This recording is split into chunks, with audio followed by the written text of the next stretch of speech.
Dans la nuit du 15 au 16 janvier 2020, les habitants de Djigbadji ou François Kro ou encore Bandikro, une importante zone de production agricole de la région de la Nawa, à environ 80 km de Soubré, a été réveillée en fracas par des machines de l'assaut de fort. Comment est-ce que ces populations ont pu occuper ces terres?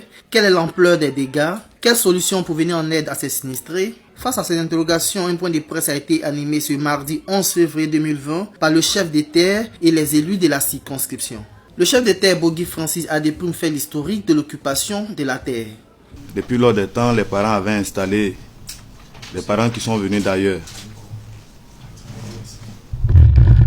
Les parents qui sont venus d'ailleurs. Et comme il n'y avait pas de grande voie, en 1961, il y a eu l'avènement des coupes de bois. C'est ainsi en son temps un Européen du nom de Juan Ewaf qui est venu faire les tracés des grandes routes là-bas. Et en 1964, les parents ont commencé à migrer un peu vers la région là-bas. Donc nos parents les ont installés. Et jusque-là, on n'avait pas de problème. Et il y a eu l'affluence de la population à partir des années entre 70 et 75. Quelle population? La population allochtone. C'est ainsi. Avant, c'était la police forestière. Quand ils ont commencé à gêner un peu les parents qui étaient venus pour la culture du cacao, en 1976, les parents, sous la coordination du doyen Broukofi, de Daoukro, père à son âme, a pris une délégation, y compris les Bakoué, les Baoulé, ils sont allés voir le président Félix Houphouët-Boigny. Le président, sans toutefois faire d'écrit, a dit allez-y travailler librement. Parce qu'il y avait aussi l'avènement des barrages de Tabo, de Kossou en ce moment-là. On déguerpissait d'autres pour les faire venir ici. C'est ainsi le président avait dit aux populations riveraines qui sont les propriétaires terriens, les Bakoué, hébergez vos frères qui viennent, donnez-leur à asseoir pour que chacun puisse avoir à manger. Parce qu'ici, on pense qu'il y a déjà problème. Donc, hébergez vos frères. C'est ainsi, sous Oufoué, les parents sont venus, ils ont migré là-bas, on vivait en parfaite harmonie. Jusqu'à ce qu'en 92, l'assaut de fort naisse. Et quand ils sont venus, en tout cas ils sont venus de façon pacifique. Arrivé à un certain moment, il n'y avait plus de temps. Parce qu'ils avaient commencé à gagner du terrain. Ils ont commencé à gêner les parents. Quand on revendiquait, ils bastonnaient les gens. Tous les parents qui étaient là, ils les bastonnaient. Jusqu'à ce qu'en 95 et en 97, ils sont revenus à la raison pour dire, bon, on va collaborer. Mais on va vous faire venir des vivres. Et puis, on va travailler ensemble. Et dans cette collaboration, quand ils rentrent dans les champs des gens, ils coupaient les cacaoyères des gens. C'est l'assaut de fort qui bastonnait la population. Et c'est ainsi, jusqu'en 2008, ils sont revenus à la charge. Quand ils viennent, ils coupent les cacaoyères des gens. Quand tu te plains, on te bastonne. Jusqu'à ce que ça fasse un bruit où il y a eu 2 morts. Plus un blessé grave, actuellement lui-même qui est encore en vie. Les 2 autres sont déjà morts en 2008. Il n'avait plus mis pied là-bas. Ces derniers temps, le commandant Kwaku qui était là en son temps, on avait discuté avec lui. Ils sont venus avec des gens pour exploiter du bois. La société Noura et Fibex. On a accepté de céder les plantations pour que les gens récupèrent leur bois. Mais arrivé à un certain moment, on ne comprenait plus rien. Le commandant Kwaku a été affecté à Korogo. Et celui qui est venu s'appelle Nogbo Hugues Olivier. Il m'a appelé. Il dit, on veut pratiquer l'agroforesterie dans votre zone. Mais on veut qu'on collabore. C'est la collaboration, on attend. De quelle façon elle va se faire? Ils ont dit, non, on va utiliser, dans vos plantations, on va planter du bois. Bon, il n'y a pas de souci. Quelque temps après, il revient à la charge pour dire, vous êtes de mèche avec les orpailleurs, c'est que vous-même vous êtes orpailleurs. On a dit, si ça ne tenait qu'à l'orpaillage, on allait rentrer et chercher où ceux-là travaillent. C'est ainsi, on nous a appelé chez le sous-préfet de Upoyo le 6. On est parti, on a discuté. Le 6 novembre. Et le 7 novembre, quand on est revenu de Miyagi, on est rentré dans la nuit. Parce que nous sommes à pratiquement 63 à 70 km du goudron. Donc, nous sommes allés croiser des orpailleurs sur un site. On leur a demandé de sortir. Ils ont dit, si c'est comme ça, vous allez quitter, nous on va rester pour faire au paillage. Ceux qui vont venir, nous on peut traiter à eux. On est d'accord. Si c'est une insulte, c'est que vous la ramenez à vous-même. Le 9, on leur a dit de quitter. Ils ne sont pas partis. Et le 11 décembre, nous sommes allés sur le terrain nous-mêmes avec des pioches pour saboter le matériel avec lequel eux ils travaillaient. C'est-à-dire, c'est comme des moulins. Mais ils mettent le gravier dedans et quand ils mettent en marche, ça moule le caillou. Il y a un dynamo là qui récupère l'or. Donc nous sommes allés saboter toutes ces machines-là. Environ 11 machines, je pense. Et c'est ainsi, les mêmes orpailleurs là se sont venus se montrer maintenant, ils nous ont porté plainte. Mais ils n'ont pas dit au procureur que c'était des machines qui concernaient l'orpaillage. Ils ont dit qu'il y a un groupe de personnes qui allaient gâter nos machines que nous utilisons pour chercher de quoi manger. Et le procureur, dans sa colère, a donné un choix transmis qu'ils ont fait partir à Meyagi. Le 17, on nous a arrêtés. Et quand on nous a arrêtés, nous sommes partis. On nous a gardés. Le 24, on nous a jugés. Le procureur a dit que nous, on n'a pas saisi les autorités compétentes. Donc, nous, on a eu 15 jours d'emprisonnement. Et les orpailleurs eux-mêmes, ils sont encore dedans, ils ont pris 2 ans. Et au sorti de la prison, quelques jours après, le lieutenant Nobu, c'est le jour du jugement que le procureur s'est aperçu qu'il s'agissait du matériel d'orpaillage. Quelque chose que les plaignants qui sont allés ont nié en bloc. Arrivé à la fin, comme juridiquement ils savent comment ils attrapent, ils l'ont coincé. Donc voilà comment ce groupe de 4 personnes là a pris 2 ans.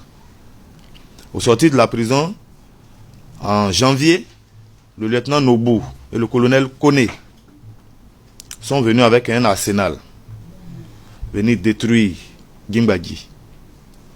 Donc, vraiment, on s'en remet à nos élus qui vous feront la suite du point. À la suite du chef d'État, le député Noto René fait le point des dégâts et remercie le président Henri Konan Bédié pour sa promptitude.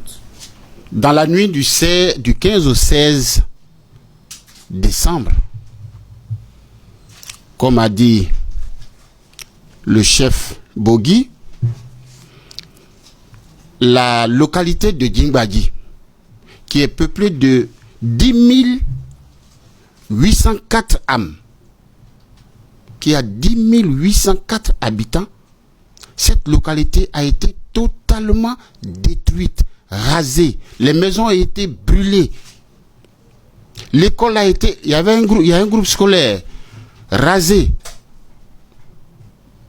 C'est-à-dire, en cette période où les enfants sont à l'école, l'école, le groupe scolaire d'une localité de plus de 10 000 habitants, le groupe scolaire, dis-je, a été détruit. Les instituteurs ont été chassés. Or, il s'agit d'enseignants affectés par l'État. Il s'agit d'infirmiers affectés par l'État. L'école a été détruite, le dispensaire a été détruit, les pompes d'eau, l'hydraulique villageoise, ces pompes ont été détruites. Les édifices religieux ont tous été détruits, comme par hasard, à l'exception de la mosquée. Mesdames et messieurs, aujourd'hui, les populations dorment sous les cacaoyers. Mais malheureusement pour nous, hier, il y a eu une grosse pluie là-bas. Et les pauvres paysans n'ont pas pu s'abriter. Ils ont dormi encore sous les cacaoyers, sous la pluie. Aucune possibilité de se soigner parce que les dispensaires ont été détruits. Pas d'eau potable, les pompes ont été détruites. Les élèves sont laissés pour compte. Voilà la situation que nous vivons là-bas. Et il s'agit d'une localité, la localité de Djingbadi est enclavée elle est à plus de 80 km de la route.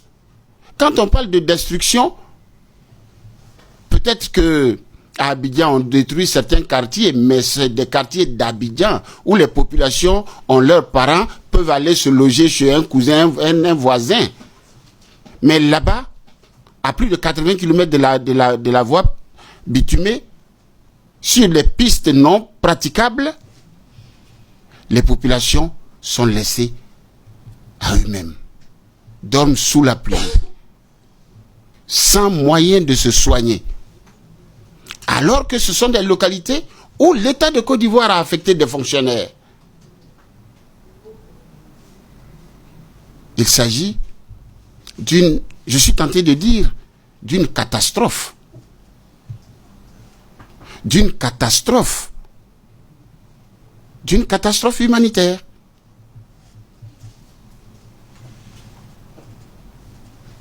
Les parents, ces pauvres paysans, ont vu non seulement leur maison détruite, mais la production a disparu. C'est-à-dire le magasin de stockage de café-cacao, de cacao, là-bas, ce magasin a été détruit et tout le cacao a disparu.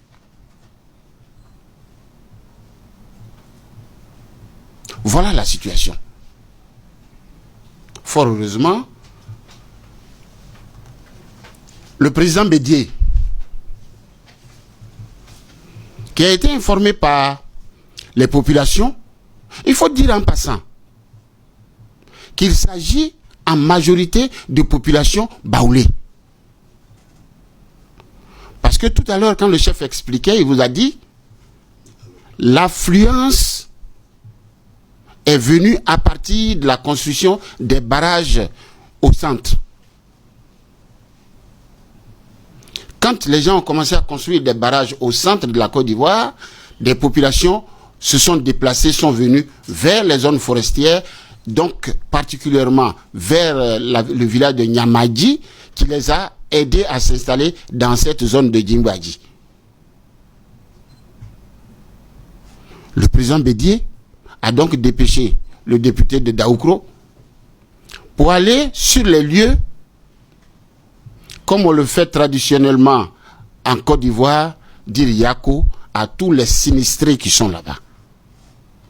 Je voudrais ici, en notre qualité d'élu de la région, par notre voix, dire merci au président Bédié.